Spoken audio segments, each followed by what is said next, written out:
അവസ്ഥയിൽ പോയിക്കൊണ്ടിരിക്കുന്നത്. അതാണ് സംബന്ധിച്ച് പറയാനുള്ള കാര്യം. രണ്ട് പ്രശ്നങ്ങൾ കേരളം ഇപ്പോഴും സജീവമായി ചർച്ച ചെയ്യുന്നുണ്ട്. അതിലൊന്ന് മുഖ്യമന്ത്രിയുടെ ശിവഗിരി തീർത്ഥാടനവുമായിട്ട് ബന്ധപ്പെട്ട പ്രശ്നത്തിലെ സനാതന ധർമ്മവുമായിട്ട് ബന്ധപ്പെട്ട പ്രശ്നം.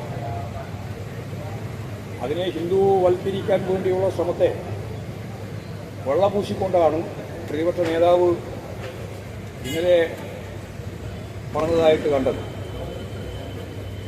സനാതന ധർമ്മം എന്ന് പറയുന്നത് ബ്രാഹ്മണിക്ക് സംവിധാനത്തിൻ്റെ ഭാഗമായിട്ടുള്ള ചാതുർവർണ്ണ വ്യവസ്ഥയാണ്.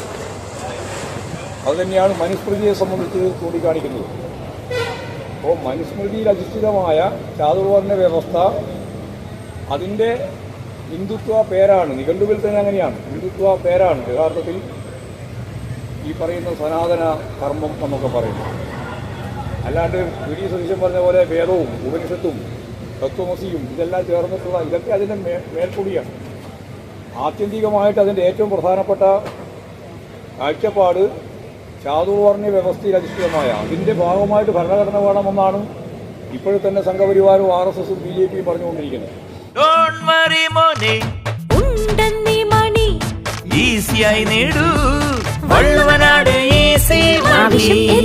പണം ഞങ്ങൾ തരും.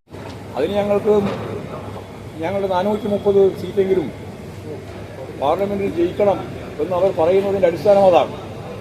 അതുകൊണ്ട് ചാതുർവർണ്ണ വ്യവസ്ഥയിൽ അധിഷ്ഠിതമായ ഇന്ത്യൻ സമ്പദ് വ്യവസ്ഥ ഹിന്ദുത്വ രാജ്യം ഒരു മതരാഷ്ട്രം രൂപപ്പെടുത്തുക എന്നുള്ളതാണ് ഇന്ത്യയെ സംബന്ധിച്ചിടത്തോളം പറയുമ്പോൾ ഈ സനാതന ധർമ്മത്തിൻ്റെ പേരും പറഞ്ഞ് നടക്കുന്ന RSSൻ്റെയും BJPയുടെയും ഉള്ളിലിരിക്കും.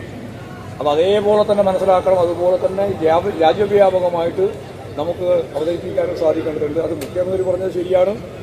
അതേപോലെ തന്നെ അതുമായി ബന്ധപ്പെട്ട് ശിവഗിരി തീർത്ഥാടനത്തിൻ്റെ ഭാഗമായിട്ട് പറഞ്ഞ കാര്യങ്ങളൊക്കെ തികച്ചും കേരളം അംഗീകരിക്കുന്ന ഒന്നാണ്, അല്ലെങ്കിൽ ഇന്ത്യ അംഗീകരിക്കേണ്ടുന്ന സാംസ്കാരിക ദർശനത്തിൻ്റെ ഭാഗമാണ് എന്നാണ് ചൂണ്ടിക്കാണിക്കാനുള്ള ഒരു കാര്യം. മറ്റൊരു പ്രധാനപ്പെട്ട പ്രശ്നം പുനരധിവാസത്തിൻ്റെ പ്രശ്നമാണ്. ചുരൽമല ഉൾപ്പെടെയുള്ള മേഖലയിലെ ഏറ്റവും വലിയ ദുരന്തം അത് പരിഹരിക്കുന്നതിന് വേണ്ടിയുള്ള ബോധപൂർവമായ ഇടപെടൽ കേരളം ഒറ്റക്കെട്ടായിട്ട് നിന്നു.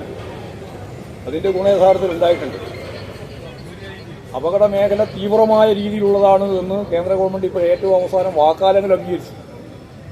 നമുക്കതിൻ്റെ ഭാഗമായിട്ട് കിട്ടേണ്ടുന്ന ആനുകൂല്യങ്ങളൊന്നും ഈ 2-3 മാസം കഴിഞ്ഞതിൻ്റെ ഭാഗമായിട്ട് ലഭിക്കുന്നില്ല എന്നുള്ളത് വേറൊരു കാര്യമാണ്. പക്ഷേ ഗവൺമെൻറ്റിന് അംഗീകരിക്കേണ്ടി വന്നു.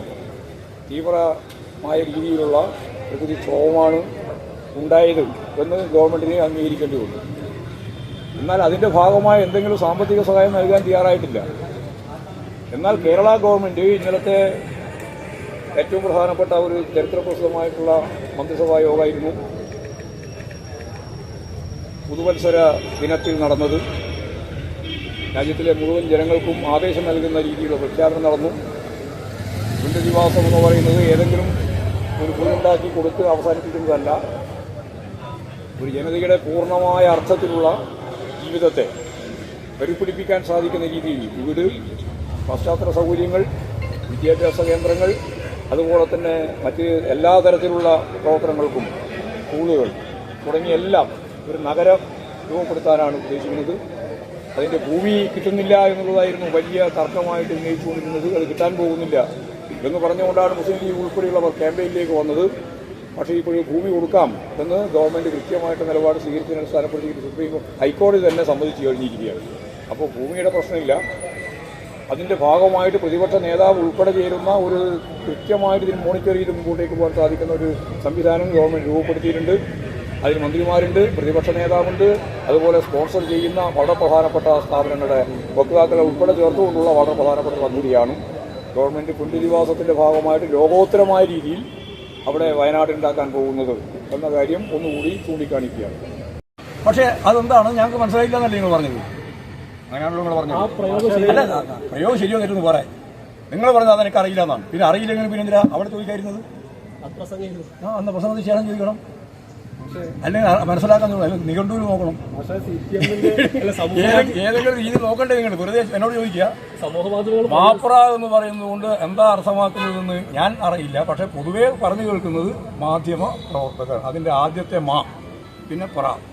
മാധ്യമപ്രവർത്തകർ പരിഹാസ രൂപേണ പറയുന്നതാണ് മാപ്ര എന്നുള്ളത്. അത് സൈബർ ഇടത്തിൽ മാത്രമേ കേൾക്കാറുള്ളൂ. മാധ്യമപ്രവർത്തകർ എങ്ങനെ പരിഹാസാകുക? മാധ്യമപ്രവർത്തകർ മഹനീയമായൊരു ജോലിയല്ലേ.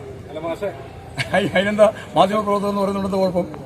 ഇനി എന്താ നമ്മൾ വിളിക്കേണ്ടത്? പിന്നെ മാപ്ര നിങ്ങൾ ചോദിക്കുക, പറയും മാധ്യമപ്രവർത്തകർ എന്ന് പറയുന്നതിന് പകരം നിങ്ങൾ എന്താ വിളിക്കേണ്ടത്? അത് വിളിക്കാം, നമുക്ക് പ്രശ്നം. മാപ്ര എന്നുള്ള സൈബർ ഇടത്തിൽ പരിഹസിക്കാൻ വേണ്ടി, അവഹേളിക്കാൻ വേണ്ടി ഉപയോഗിക്കുന്ന ചുരുക്കപ്പേരാണല്ലോ. പല രീതിയിൽ ഉപയോഗിക്കുന്നതല്ല പ്രശ്നം. അതിന്റെ കൃത്യമായ അർത്ഥം എന്നുള്ളത് മനസ്സിലാക്കിയിട്ട് ആവശ്യമായ നിലപാട് സ്വീകരിക്കും. ഞങ്ങൾ മാറ്റേണ്ടതുണ്ടെങ്കിൽ മാറ്റുകയും ചെയ്യാം. പോരെ? ഇപ്പൊ ഈ കമ്മ്യൂണിസ്റ്റുകാരെ ധാരാളം കാര്യങ്ങൾ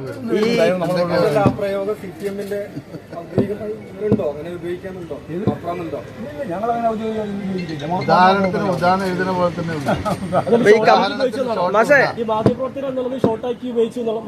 എന്നാണ് ഞാൻ മനസ്സിലാക്കിയത്. മാധ്യമ പ്രവർത്തകർ എന്ന് പറയുന്നതിന് ഒപ്പം ചേർത്ത് മാപ്ര പറഞ്ഞാൽ മാപ്രയും. പക്ഷേ സോഷ്യൽ മീഡിയയിൽ ഞാൻ പറഞ്ഞില്ല. അത് നിങ്ങൾക്ക് എന്താ പറയണ്ടേ?